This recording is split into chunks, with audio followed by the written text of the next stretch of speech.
So we're here at Lowville Academy in Central School, where Lewis County Public Health is in full swing with their mass vaccination drill. And we're here with Anna Platts, who's going to tell us a little bit about the drill and just what's going on today. So what's the scenario today, Anna?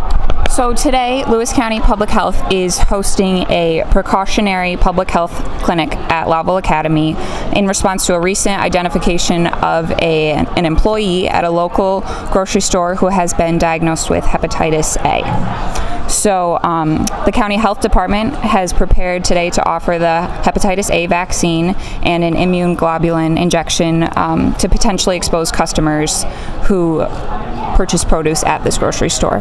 Okay. So this would be a if this situation were real, and again we want to stress that it is a drill. If this situation were real, this would be voluntary, and you guys would be here to offer the vaccination for the people that wanted to receive the vaccination. Correct. So we are asking anybody who consumed produce from this grocery store between the dates of April 12th and 23rd that if you have not received the hepatitis A vaccine, today you would be able to come down to Lowville Academy and receive that vaccine for free. Okay. So, and that pretty much sums up with the people that you're trying to reach would be the potential shoppers that had bought the infected product at the store. Correct. Okay. That is correct. And again, I would like to stress, if you have already received the hepatitis A vaccine, you do not need to be in attendance today. And also, and this drill is meant only for people who consumed the produce who have not received the vaccine. Okay. Would there be a segment of the population that would be more vulnerable to a hepatitis A outbreak, or would that be anybody that came in contact with the produce? This outbreak is localized to the produce, so only people who consumed produce purchased from this grocery store during that specific time frame would be at risk. Okay. So would there be a higher risk, say, for elderly, younger, or anything like that, or is it kind of a uniform risk? Everyone would fall under the same category? Correct. Uniform risk. Strictly the people who've consumed the produce. Okay. So what exactly is hepatitis A? So hepatitis A is a highly contagious liver infection caused by the hepatitis A virus. It can range from a mild illness to a pretty severe reaction. Although rare, it can cause death in some people. But hepatitis A usually spreads when a person unknowingly, like in this instance, ingests the virus from an object after touching an object, consuming food that had the virus on it, drinks contaminated fluid of some sort, or comes in contact with undetected amounts of stool from an infected person. And how common would a large range outbreak like this be? Are there instances where this has really happened where a whole county has had to pull off a vaccination like this? Absolutely. No specific ones come to mind, but this is why we do a drill there are many local public health departments responding to this mock drill today and participating in a similar drill. So the risk is always there, and we're here today to practice to make sure that when that time does come, we're prepared. Okay. So, and that pretty much sums up what the purpose of the drill is just to give you guys some hands-on practice experience with a scenario like that taking place. Absolutely. So we need to know that we are prepared to handle any population that comes through our door.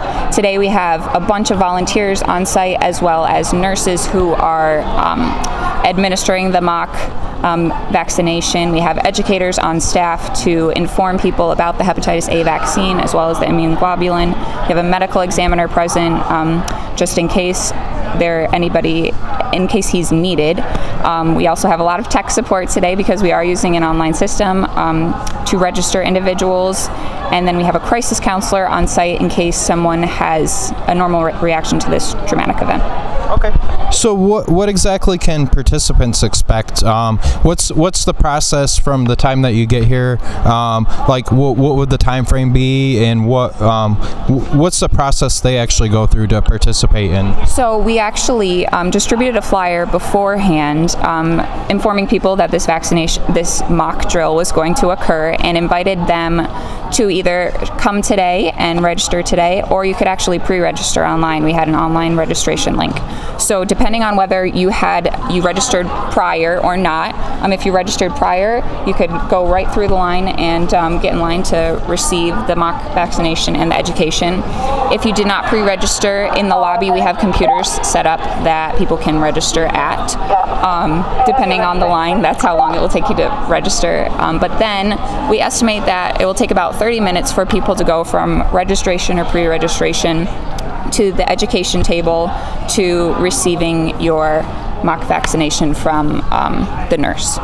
And then if they would like to, people can sit. There's water available for people to sit, because in the event of a real emergency, we always encourage people to sit, because you have received a vaccination for about 15 to 20 minutes, and so we have that available as well. Okay. And as you pointed out, people might see a lot of the different people passing by with different vests and things like that on. If this were a real situation, you're the public information officer for the department or the public health. So basically, if this were a real situation, you would be giving updates throughout the day of where things are at and how many people were vaccinated and what the situation is with whatever scenario was going on at the time. Correct. Very similar to what we're doing today. We are trying to keep it as we have things lined up as exactly as if this were a real drill. So my duty today is quite similar to what I would be doing should this be a real emergency. Okay. So are there any goals for, I know this is a state scenario, and there's a lot of counties that are participating today, and it depends on the size of your county and whatnot, but are there goals for how many people you're supposed to be able to get through the line in an hour, things like that? Our goal is to get between 90 and 100 people through the line per hour. Okay. So hopefully between pre-registration and people who have heard about it and have been encouraged to come today, we will do that. We're very optimistic that that's going to happen, and it will ensure that it will happen. Okay. And so basically, you'll take the information from the drill today, and then that'll help you guys be able to plan for the future for when there actually is a need for an emergency scenario like this. Absolutely. This is a learning experience. We learn something new every time we have a drill, and but it's just another opportunity for our staff to be prepared should this really occur, because it could happen at any point in time and we'll need to respond. Right. Okay, well, thanks for taking a moment to talk to us and explain everything. Thank you. All right. Thank you for being here and helping us share this information with the public. Yep, thanks. No problem.